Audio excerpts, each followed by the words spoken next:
The decision to embrace a long-distance relationship marked a turning point for Lucas and me. It was a challenge neither of us had anticipated, yet one we faced with a determination that reflected the depth of our connection. As the months passed, the plans we had meticulously crafted, the visits, the video calls, the surprise care packages, became lifelines that sustained us. They were not just gestures, they were promises to each other, reminders that our love was worth the effort. Each visit to Lucas's new country was like a breath of fresh air. We explored his neighborhood together, finding hidden gems like quaint coffee shops and quiet parks where we could escape from the world. These moments felt magical, charged with the excitement of discovery and the comfort of being together. Every goodbye was bittersweet, but the knowledge that we were building something enduring gave us strength. During one particularly memorable visit, Lucas surprised me with tickets to a local art exhibition. As we walked through the gallery, I marveled at the creativity and emotion on display. You've got some competition here, Lucas teased, nudging me playfully. I laughed, rolling my eyes but secretly appreciating how he always found ways to inspire and challenge me. Back in my London, I threw myself into my work with renewed focus. I used the time apart to push the boundaries of my creativity, drawing inspiration from our journey. My art became a reflection of the love, longing, and resilience that defined our relationship.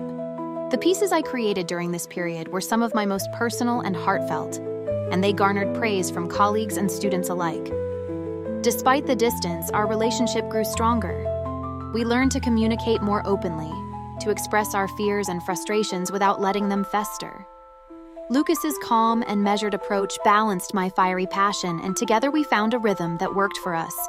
The challenges we faced became opportunities for growth, both individually and as a couple. A year later, Lucas and I sat together in a cozy cafe during one of his visits. We had spent the day exploring the city, reminiscing about old memories, and dreaming about the future. As the conversation turned to what lay ahead, Lucas reached across the table and took my hand. I think it's time we close the distance, he said, his eyes shining with determination. His words filled me with a mixture of excitement and relief. The idea of finally being together, of building a life in the same place, felt like the culmination of everything we had worked for. We began making plans, discussing how to merge our lives and support each other's dreams. The road ahead was still uncertain, but we were ready to face it together.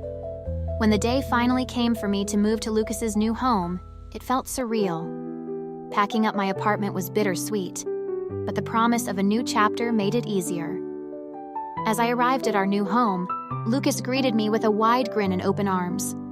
Welcome home, he said, pulling me into a tight embrace. In that moment, all the challenges and sacrifices felt worth it. We quickly settled into a routine, finding joy in the little things like cooking dinner together, taking evening walks, and binge-watching our favorite shows.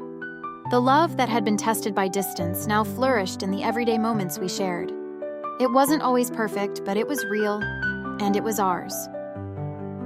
One weekend, Lucas and I decided to take a cooking class together. It seemed like a fun way to spend the afternoon, but chaos ensued almost immediately. Lucas managed to spill flour all over himself while trying to knead dough, and I accidentally set a small flame on my apron while flambeing a dish. The instructor's horrified expression only made us laugh harder. You're a walking fire hazard, Lucas teased, dabbing flour on my nose. And you're a mess, I shot back, flicking a bit of frosting at him.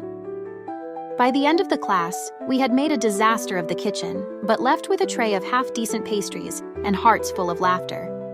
Later that evening, as we sat on the couch enjoying our slightly burnt creations, Lucas turned to me with a playful smirk. Remind me never to open a restaurant with you. I laughed, leaning into him. Deal, but I'll always be your sous chef in life. Lucas chuckled, pulling me closer. As long as you're by my side, we can survive anything, even flambe disasters. As the night unfolded, filled with laughter and love, I couldn't help but feel an overwhelming sense of gratitude. Our journey had been anything but ordinary, but it was ours. The challenges, the laughter, the love, they had all shaped us into the couple we were. And as we looked toward the future, I knew that no matter what came our way, we would face it together with courage, passion, and a dash of humor. We had built our life together in New York, the city where dreams and chaos collide. Its vibrant energy matched our dynamic perfectly, and every corner held a memory or a possibility yet to be explored. It was here that our love story flourished amidst the towering skyscrapers and bustling streets, proving that even in the city that never sleeps, we had found our peace.